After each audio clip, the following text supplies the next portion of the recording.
Hello and welcome to what I'm hoping to be the first of many in a series. I guess I'm just calling Learn Programming. And the idea is um, I'm just going to be documenting my programming journey. And I thought this was a good idea for a couple of reasons. One, because I feel like I have better success when I commit to stuff on a daily basis than when I just say like, oh, I'll try to get like 3 days a week or something. Like I feel better when I feel more consistent, and that it has more staying power when I'm doing it every single day, even if it's just 5 minutes. So I'm just gonna be filming my journey, and feel free to tune in or feel free to not. It's just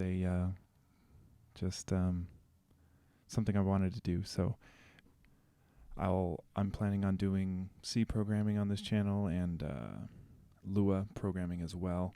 Those are the two languages as I kind of narrowed down my focus to, because there's so many languages I'm trying to get proficient in. C is a low-level language, and then Lua is a scripting language for making video games and stuff. So yeah, I guess I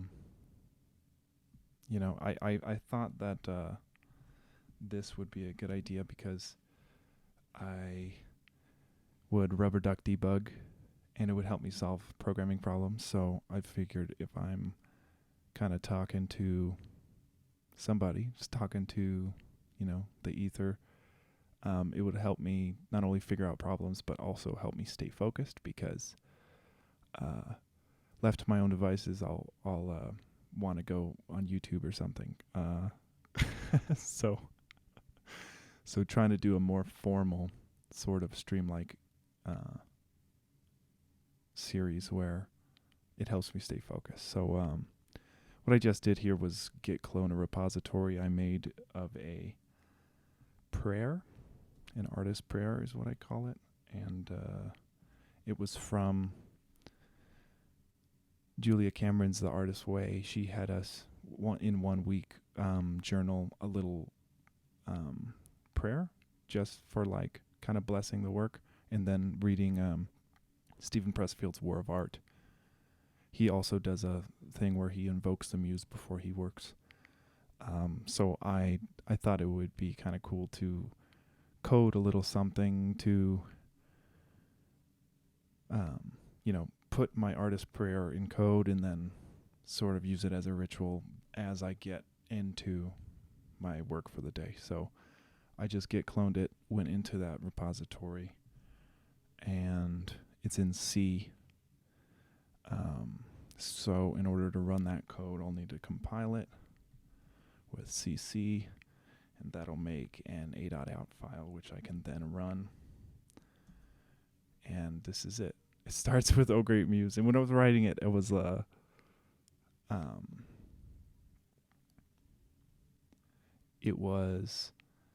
kind of stream of consciousness. Like, it was one line after the next as they came to me, and then by the time I got done, it was it just felt kind of complete and whole and good to me internally. So here it is. It's "Oh Great Muse, gift us with your presence, and we shall commit to the work of showing up. Let us handle the quantity, and you handle the quality. Help us love ourselves so we can love others. Help us grow so we can help others grow. Please alert us when we are on the wrong path by showing us interesting new directions to follow. Let us not get wrapped up in the end product, but in the process itself. Help us love the present and work out of it, not for an imaginary future, but to make art for its own sake and its own beauty. Grant us the courage to try and the confidence for having done so. Help us unite with other creators so we can encourage each other. If we are depressed, help us cling to what is beautiful in the moment. And help nudge us towards contentment even in difficult times. We promise to offer our work to you consistently and we will listen to where our hearts tell us to go. We dedicate our creations to you, and they do not belong to us, for we were only gifted the idea through the ether, and we are merely forging it and returning it to the universe. Allow us to realize we all deserve love, and that we are all the same divine light. We cannot be alone when we realize this. We create in honor of each other's divinity. Please accept our gifts, as they are only made possible through your grace.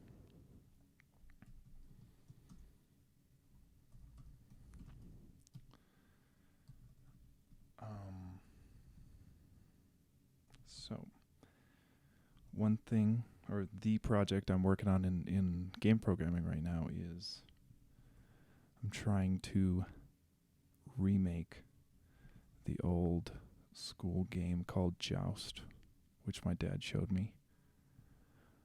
And I was following along with the CS50 game dev course on YouTube, which I highly recommend because it's very well done and it taught me everything I know basically about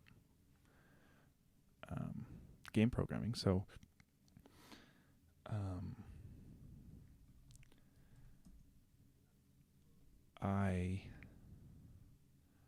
I'll show you what I'm at with right now.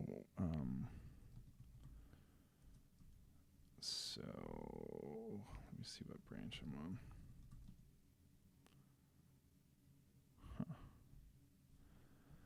I made a branch.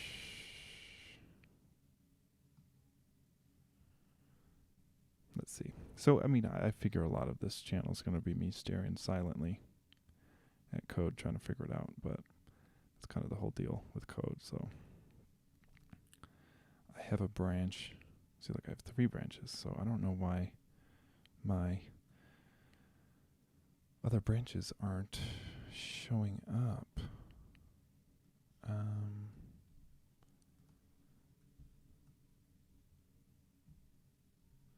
Let me see.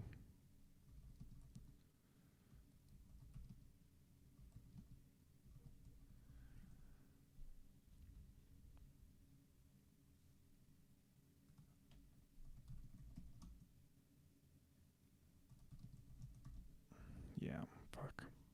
Well.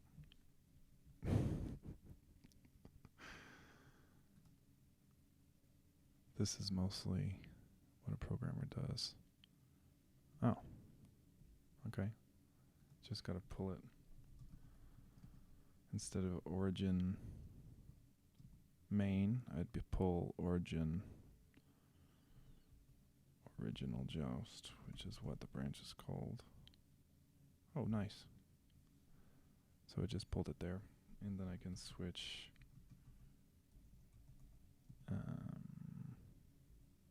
or not branch, checkout. Get checkout original Joust. Nice. Okay. So the first Joust I was doing was my first attempt at it, and this second attempt is more of true to the original. So here I can show you the original real quick.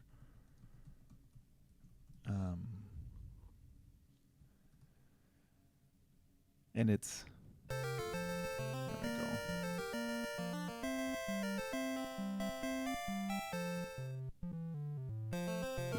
go. Okay. So you're this guy. You're a little ostrich who jousts and stuff, and you can jump and fly. And the idea is you hit them higher than they hit you. Oh my fuck. Okay. And then you get their eggs.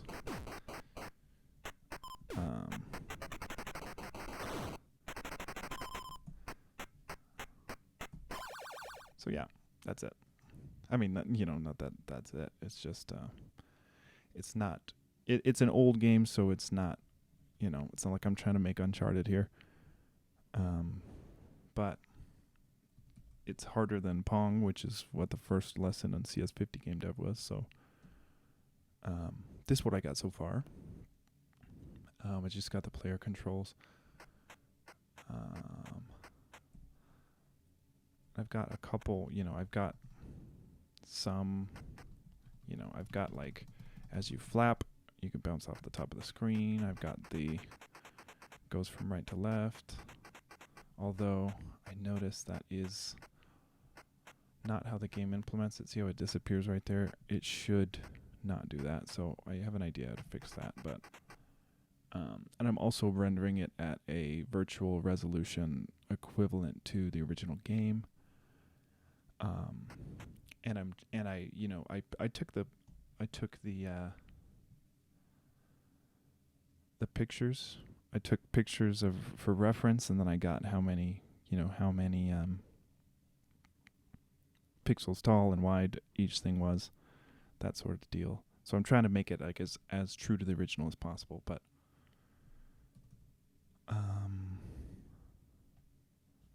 I want to, in my text editor here, this is what oh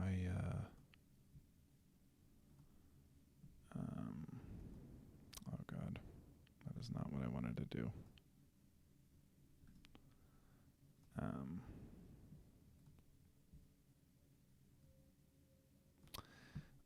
I don't know why that's happening. Hold on. It should be, holy shit, why you do this? Open. Now under my Git, here, I'm gonna get this, really. Put my Git folder over here. Joust, there we go. This is the folder I want to open. There we go. And it's empty. Wunderbar. Why does it do this to me?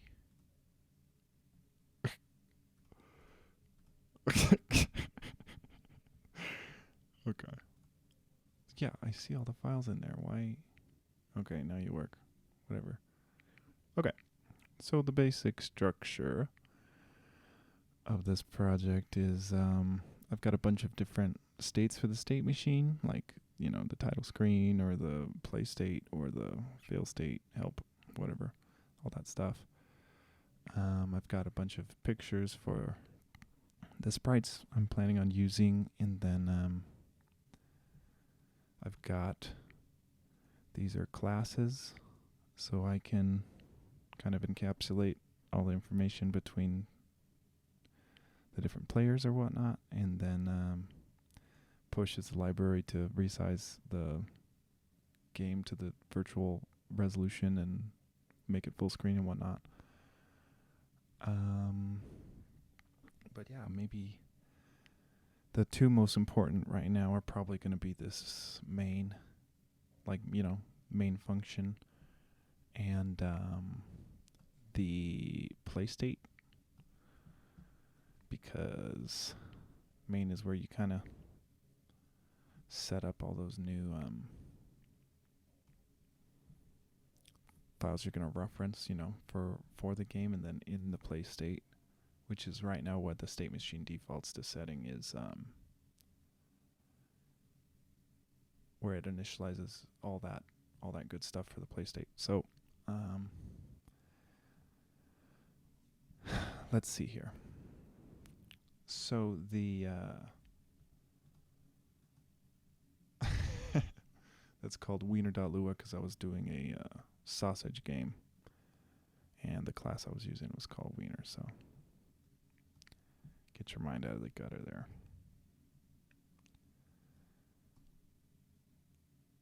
I'm just gonna save this. This is gonna be my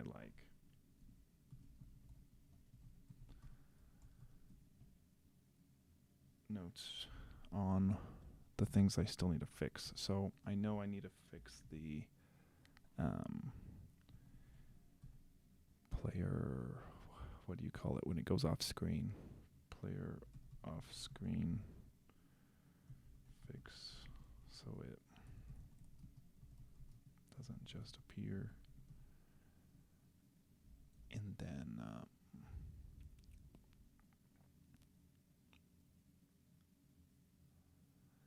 I also need to do, I need to refactor all the moving side to side logic, because one thing that isn't implemented right now is the brakes, and that's when the ostrich is running and then you tap the opposite direction instead of turning around right away. It actually, or stopping right away, once you tap the opposite direction, it slows to a stop.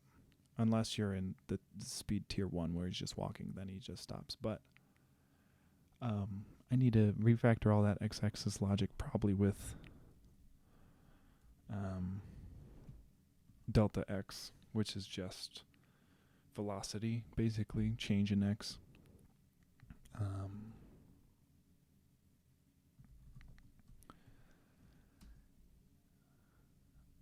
And then part of that is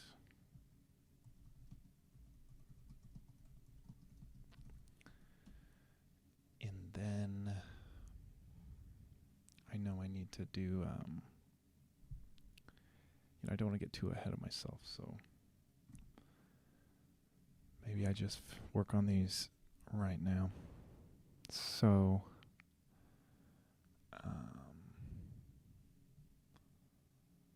yeah, let's do that. So right here, that's the code to loop the character off screen.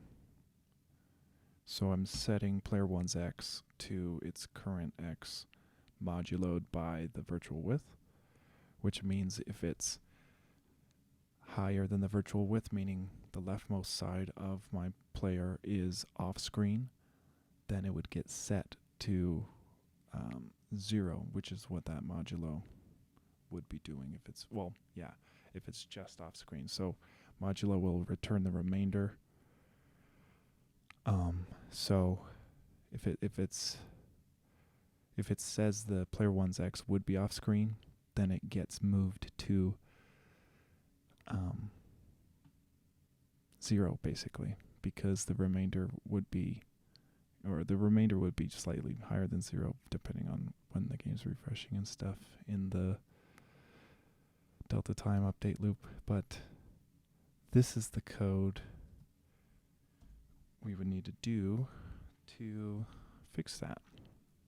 So I'm just going to write here like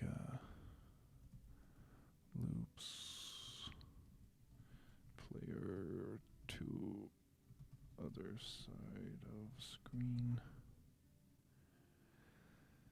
So here, now the thing is,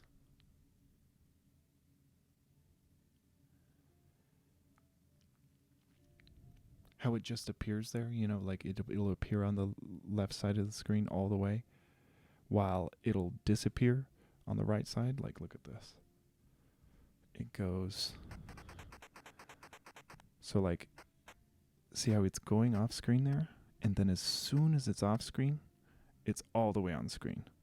And what we want to do is make it appear one character length to the left of that, so that right here it's still off screen, and then right here it's only a little bit on screen. And then, so we just need to give a little more space on the left there. So I'm trying to think of how we would do that, because this, instead of moduloing by the virtual width, well, let me see. Yeah, well, let me just see if offset it by the player width.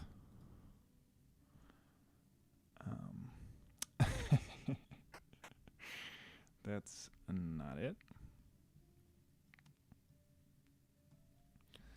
So like, instead of 0, this gives us 0 once the player x gets bigger than the virtual width. So maybe parentheses and then shift it. I don't know if that'll make a difference. Just learning here, folks. And that's what's good about projects like this is like you don't get stuck in tutorial hell only following what you've seen in tutorials, because there's no tutorial for, well, not that I've seen, of how to make Joust in Lua. So it's a sort of, challenge that I'm using my skills that I learned from the other things I've made in Lua. But there's no set, it doesn't tell me how to do it. So that's what makes it good for learning. So yeah.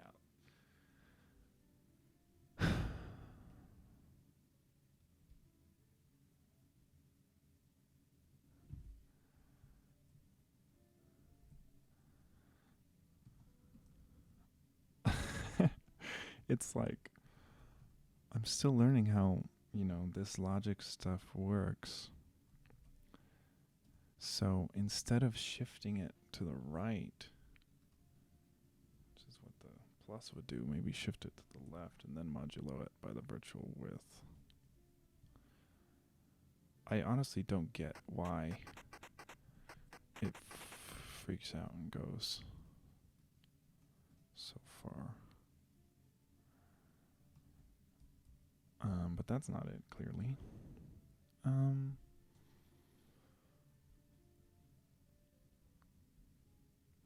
It's like I need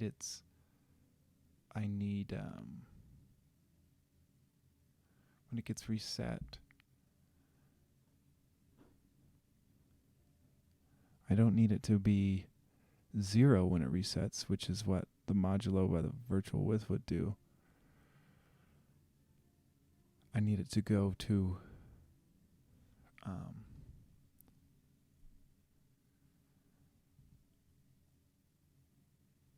maybe I do want to shift this bit.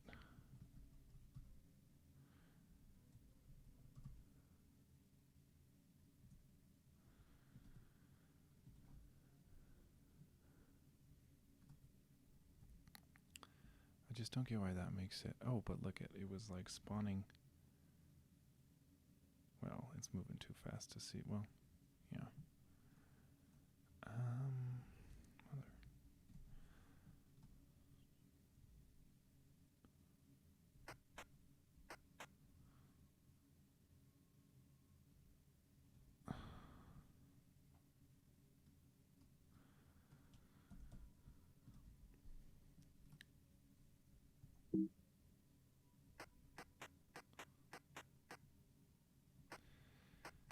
Yeah. Shoot. So yeah, I mean, I'm already stumped, but it's got to do something with this modulo, because right here, I'm setting its x. Yeah. So basically what this says is the x of my player 1 will always be getting, well, let's see, this is in the update loop, which happens 60 frames a second. So 60 frames a second, it's saying my player 1's x will get its current x modulo virtual width. So it'll return the remainder. So if it's off the screen by 1, it would turn into, oh yeah. So it would turn into, if it's off the screen by 1, the modulo would return 1, then it would update its x to 1, meaning it would, loop back to the first pixel of the screen or whatever. Technically 0 would be the first pixel on the x-axis. So instead of setting it to 0, we wanted to set it. We want to shift it. Well, fuck. What do we do? We want it to be, we don't want it to be 0 when it goes off the side of the screen. We want it to be negative player width. So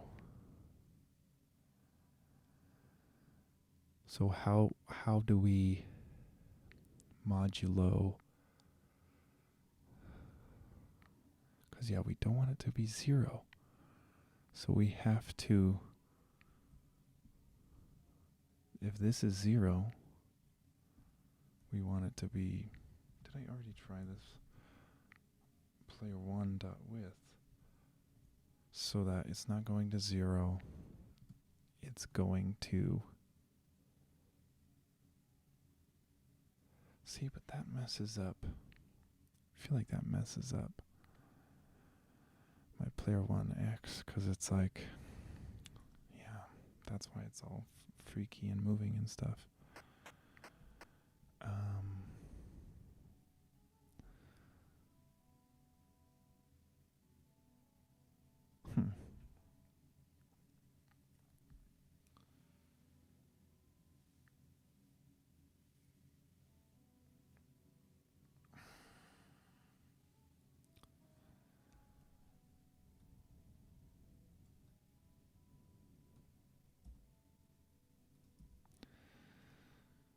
So this gets it to be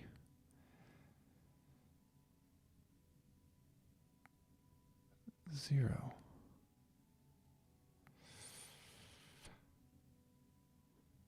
Maybe we do this if it's in, an if loop. Like we only update the x if it's outside of the parameter, or whatever you want to call it, outside of the boundaries. So if player one's x is greater than virtual width, meaning it's off screen, then we would update its x to be negative player width.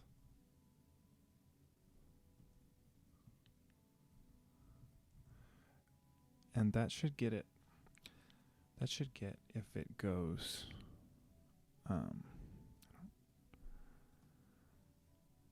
That should get if it goes off the screen on the right side, but I think I'd have to do similar logic for the other side. But let's just see if that does anything. So that greater than virtual width would mean once the leftmost side of that white box gets past the screen, its x position will get set not to 0, but to one player length width to the left, meaning it shouldn't just appear on screen, it should crawl up on screen. So let's see. Yes. Then if it goes back, yeah. So yeah, I do have to do loops player to left side of screen. And then we need a loops player to right side of screen. So similar logic, but if the player one's x is smaller than the negative player width, meaning it goes all the way off the side of the left side, then we want to set its x to virtual width. And we don't have to shift it by the player width, because the virtual width, or like items in Lua, are drawn from the top left quadrant. So virtual width would be its first pixel would be off the right side of the screen. So that should work. Let's see. So it should be able to go off all the way. Then as soon as it's off, it should crawl up back on the right. Yes. Yeah. Yes. That's more game accurate. I mean, you know, that's how the game does it. It goes all the way off, then it comes back on. It doesn't appear. So, booyah, we got that one implemented, you know. I guess I like a check mark box, but I can't really check mark that. So, once we've successfully added a little feature like that, we can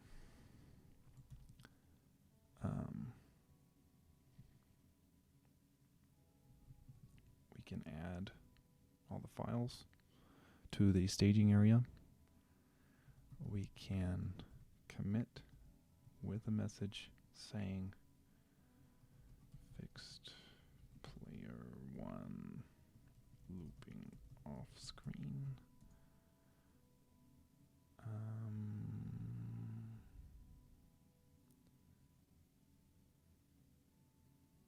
And then we can git push to our repository on GitHub origin and onto the original Joust branch. Oh, see, it shouldn't ask me for this. It's going to say it failed because GitHub doesn't like. Here, git remote dash B. What is it? Git remote dash V. Yeah, it's going to HTTPS, but we need to do it to. Oh yeah, it's git remote set URL. Origin. What is it? Change git to SSH. Git remote set URL. Origin. Git remote set URL. Origin. And then git at github.com colon username slash repository dot git. Then now if I git remote dash v, it should show the SSH, which it does. Then I can do a git push origin original Joust, which should work. Fuck. Could not read. Git at github.com colon git at github.com colon username slash repository dot get. Make sure you have correct access rights. I should. I added the SSH key. Okay. GitHub. Add SSH. Check for existing keys.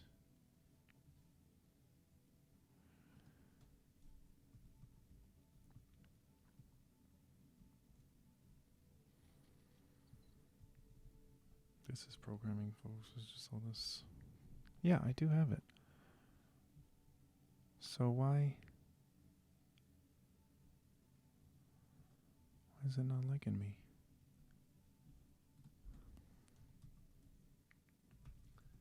This is why I stopped. I was on Linux, which I like, but I just couldn't get push reliably. And I'm using this, you know, I'm trying to use it for programming, so if it can't get push, then what the heck am I doing? And then now I can't get push on this machine.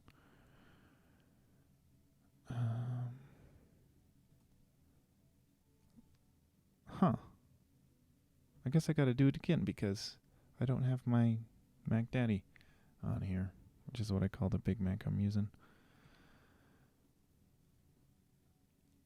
Shoot. Generate.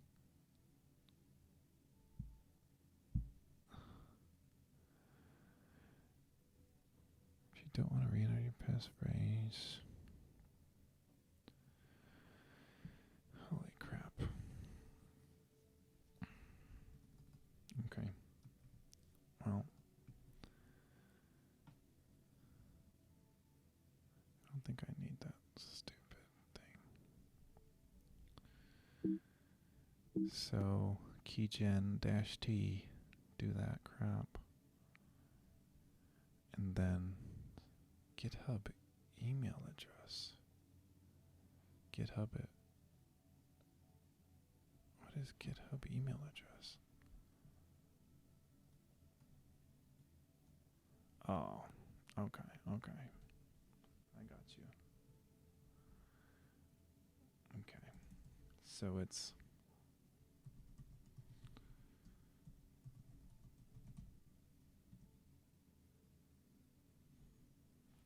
then it'll say generating, enter a file, press enter, SEP's default, overwrite, yeah. I'm gonna leave the password empty, empty, and then before adding an SSH key, okay, start the agent, whatever that means. Okay. Now, I understand why people would hate this.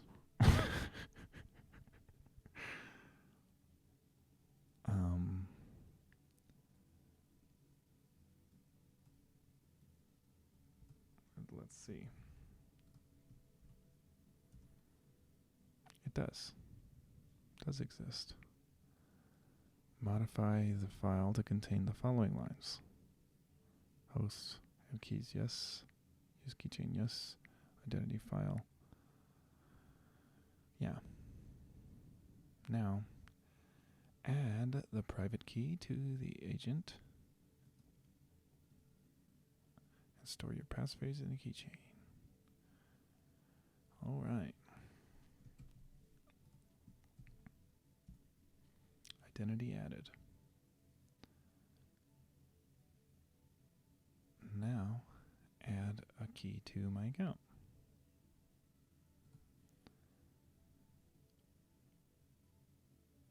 Which copy the key to my clipboard. I hope I have that pb copy installed. Looks like I do. Then go new SSH key. Okay. Then add and then sign in. Okay. So this is MacDaddy. Key will be pasted from my clipboard. Except it didn't have the old. Didn't have that begins with. Oh, it begins with SSHRA. Oh, well. Okay, whatever. Let's see if that works. I'm going to add it.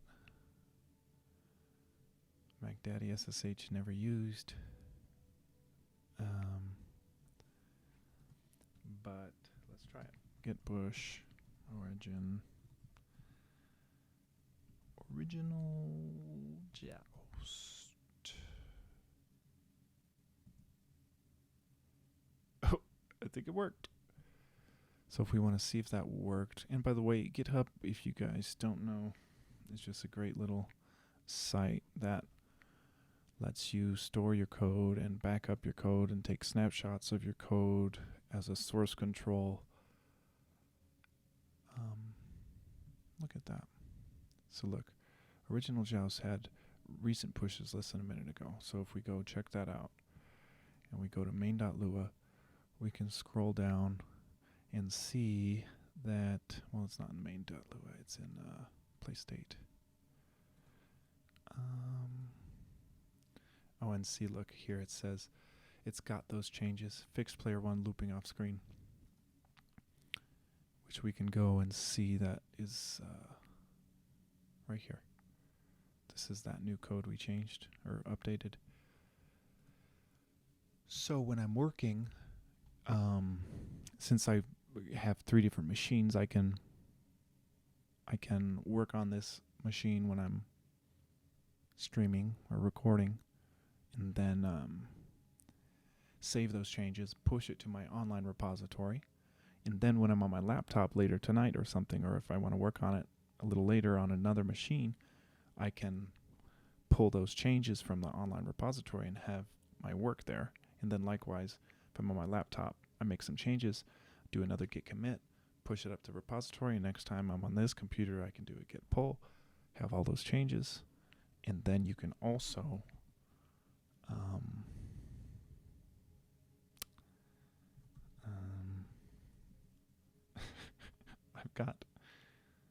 I'll have to figure that out, but there's here, let me see. I've got a bunch of Git shortcuts on my laptop that I need to transfer over to this bigger machine. So a lot of my easy ones are not in this machine just yet. But like if we want to see, we could do this thing called git log dash one line, which will show all my commits and the hash. There's the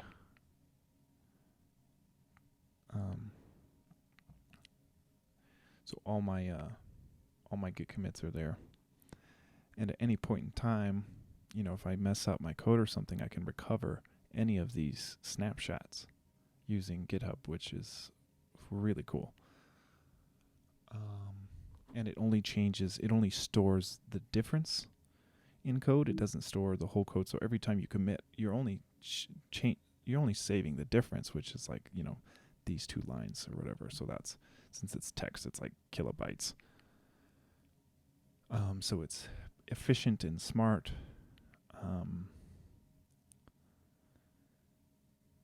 And I really like it. So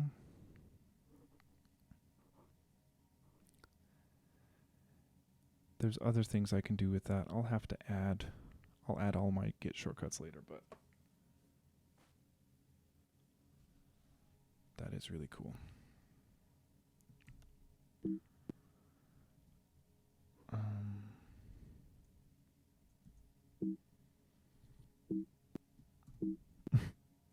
Okay, it's just Q. Cool. So we've got that one implemented.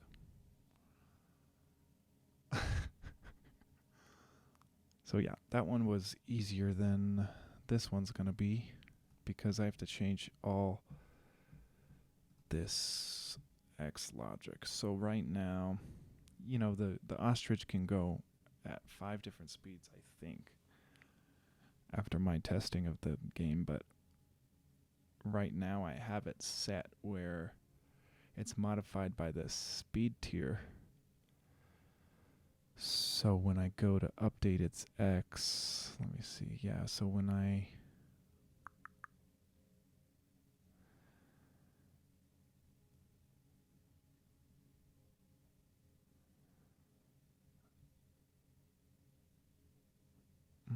let me see. It's got to be in the class. All that logic. Yeah, here. So here this is saying I'm initializing a class called player1 that takes in 4 parameters, an X, a Y, a width, and a height. And then I set all these things. I set its width to whatever argument was passed in, set its height to whatever height was passed in, set its X and Y, give it speed to 0, make it grounded. So yeah, the X position, let me see. Where am I updating its X position? It's not in here. So how, hold on. It's been a little while since I've scoured this project out right here. So this is probably wrong. I've got the X position being changed here in the play state, which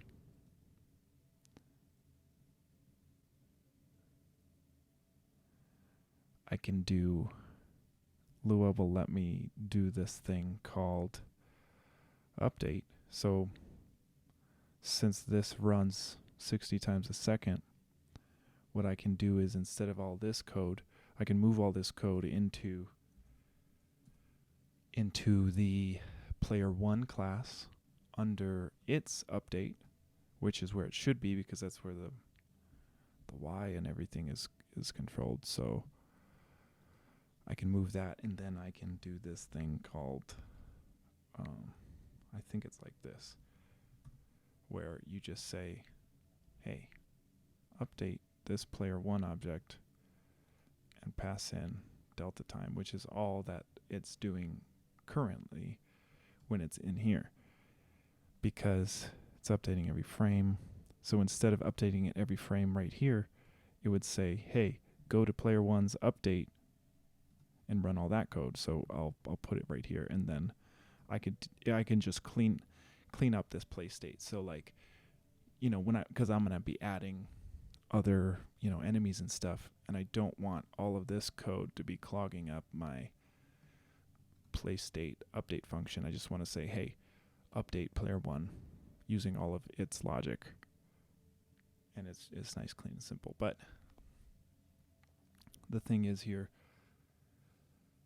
right now, it's modifying based on speed tiers, which I set up.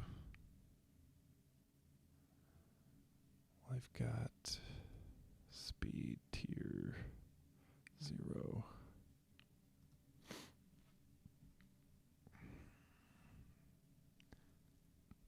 I guess I'm confused why.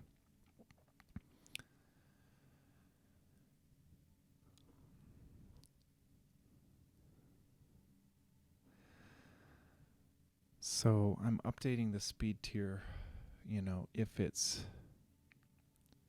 depending on which way it's facing, because if the right button is pressed but it's facing left, that should mean it should be braking, or just completely stopping.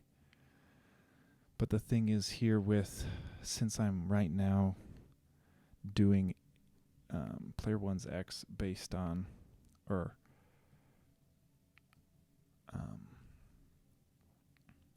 based on this thing called, what the heck? So player one speed. Okay, so like player one speed is the kind of default speed, and since player one speed is such a little number, 1.3,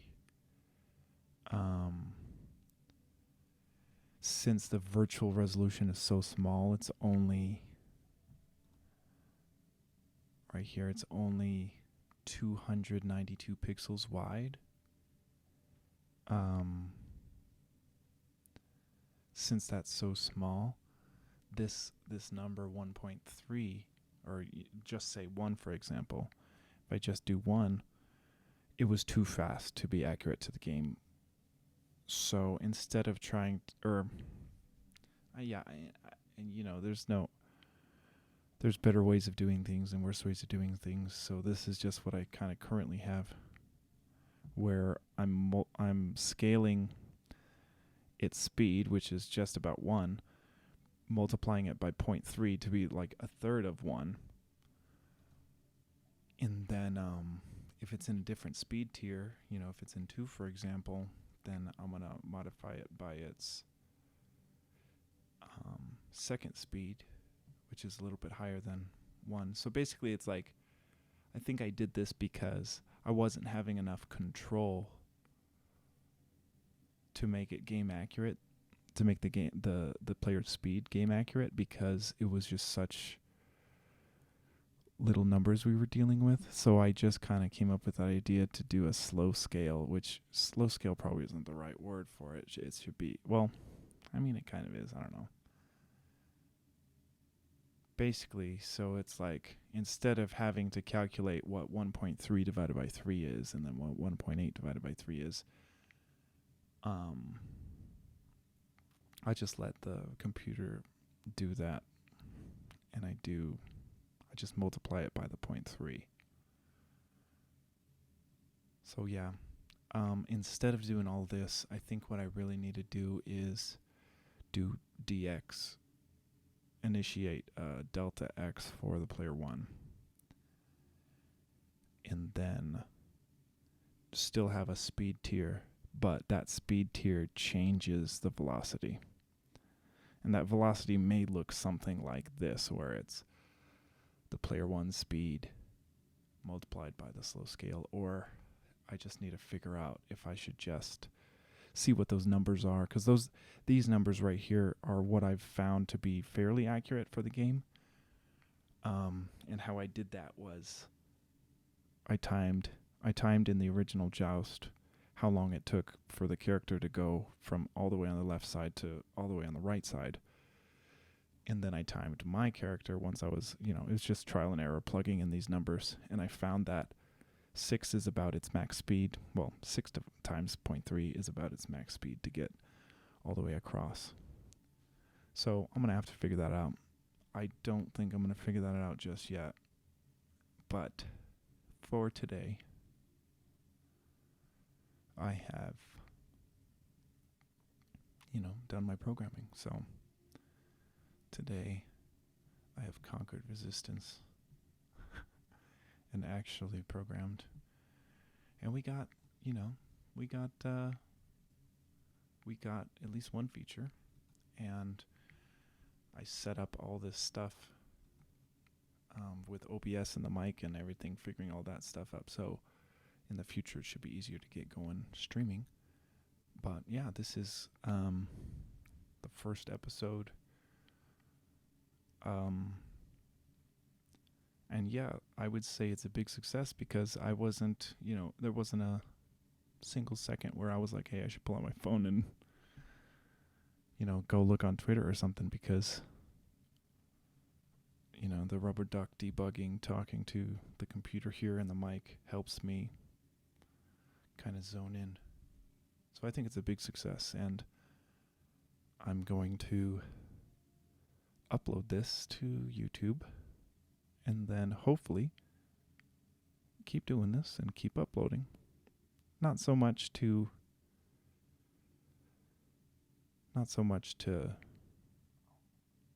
because I think people want to see it, just because I think it's helping me stay motivated and stay consistent and stay focused. So if you find any help in this, that's great.